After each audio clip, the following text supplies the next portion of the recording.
Здравствуйте, дорогие зрители! Добро пожаловать на мой канал! Сегодня готовим торт «Гусиные лапки» с сочным пропитанным бисквитом, вишней и большим количеством сливочно-шоколадного крема. Приготовление самое простое, все ингредиенты доступные. Начнем с приготовления бисквита. Все ингредиенты для бисквита должны быть комнатной температуры. В удобную емкость разбиваем яйца, добавляем сахар, ванильный сахар и соль. Взбиваем миксером до белой пышной массы. Вот такая консистенция должна получиться. Теперь убираем венчики, они нам больше не понадобятся. Через сито добавляем пшеничную муку и аккуратно лопаткой замешиваем тесто так, чтобы сохранить воздушность. Когда вся мука разошлась, не осталось сухих комочков, тесто готово. Вот такое тесто должно получиться в результате. Оно должно сползать с лопатки и как бы рваться. Перекладываем готовое тесто в форму. У меня кольцо диаметром 20 см, я сделала донышко из фольги и установила на дно от разъемной формы.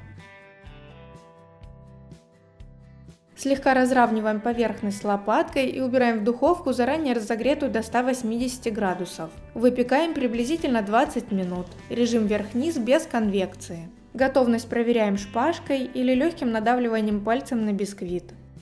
Готовый бисквит достаем из духовки и даем остыть на решетке. А после остывания снимаем фольгу и извлекаем из формы. Желательно готовить бисквит заранее и дать ему некоторое время отлежаться в пленке в холодильнике, чтобы влага равномерно распределилась. Но если совсем нет времени, то можно готовить и сразу, но бисквит будет сильно крошиться при разрезании.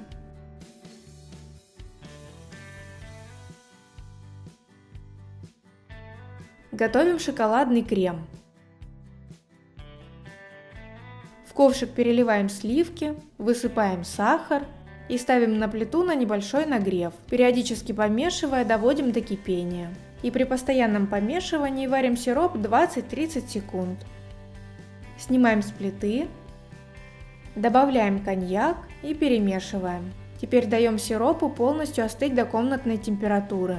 Для ускорения процесса остывания можно поставить в емкость с холодной водой. При периодическом перемешивании сироп быстро остынет. Если вы собираетесь готовить не сразу, то накройте пленкой и уберите в холодильник. Вот такая консистенция у остывшего сиропа. После остывания он становится гуще.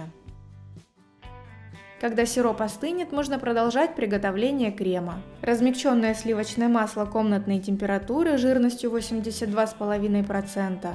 Взбиваем до бела и увеличение в объеме. Затем через сито добавляем какао, разминая все слежавшиеся комочки. У меня какао-порошок алкализованный. Перемешиваем на минимальной скорости миксера до однородности.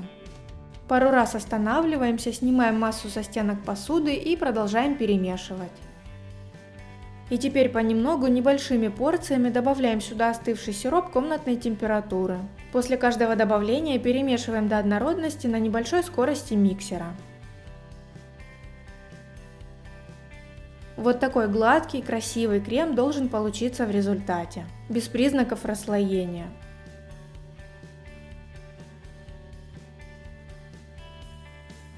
Приготовим вишневую начинку. Для нее нам понадобится вишня без косточек и сахар. У меня замороженная вишня, я ее предварительно разморозила. Перекладываем вишню в ковшик и высыпаем сахар. Ставим на плиту на небольшой нагрев. Постоянно помешивая, прогреваем буквально минуту, чтобы сахар растаял и вишня пустила сок. Перемешиваем очень аккуратно, чтобы не раздавить вишню. Доводим до кипения и сразу снимаем с плиты. Откидываем вишню на сито и даем стечь сиропу. Вишня для начинки готова. Можно использовать готовую консервированную вишню без косточек. Готовим пропитку для бисквита. В ковшик выливаем воду и высыпаем сахар.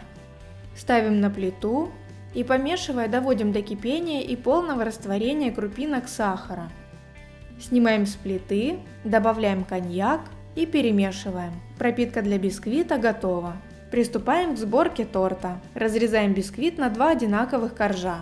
На подложку для торта укладываем первый корж, устанавливаем раздвижное кольцо с ацетатной пленкой и затягиваем по диаметру коржа. Бисквит хорошо пропитываем. Для удобства сборки торта перекладываем крем в кондитерский мешок и немного крема оставляем для украшения. Срезаем край кондитерского мешка приблизительно 1 см и отсаживаем на бисквит вот такие круги из крема. В пространство между кремом выкладываем отцеженную вишню.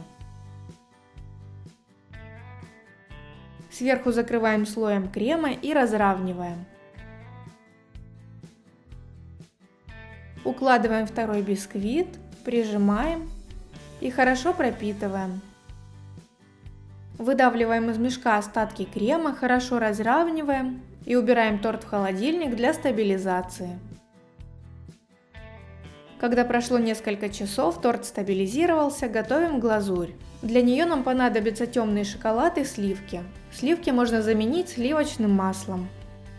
Сразу соединяем все в отдельной емкости и прогреваем в микроволновке короткими импульсами, каждый раз доставая и перемешивая, чтобы не перегреть шоколад. Когда почти все кусочки шоколада растоплены, продолжаем перемешивать до полной однородности и гладкости. Вот такая нам нужна консистенция. Достаем охлажденный торт и сверху выливаем ганаш. Вращаем торт так, чтобы ганаш равномерно распределился по поверхности.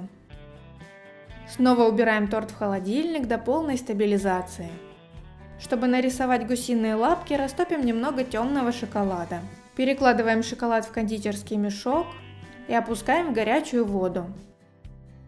А этим временем достаем стабилизировавшийся торт из холодильника и освобождаем его из формы. Снимаем кольцо и убираем ацетатную пленку. Шоколад растаял, достаем его из воды и вытираем насухо кондитерский мешок. Обязательно убеждаемся на ощупь, что не осталось не растаявших кусочков шоколада.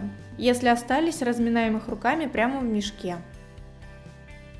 Теперь срезаем небольшой краешек и рисуем гусиные лапки на торте.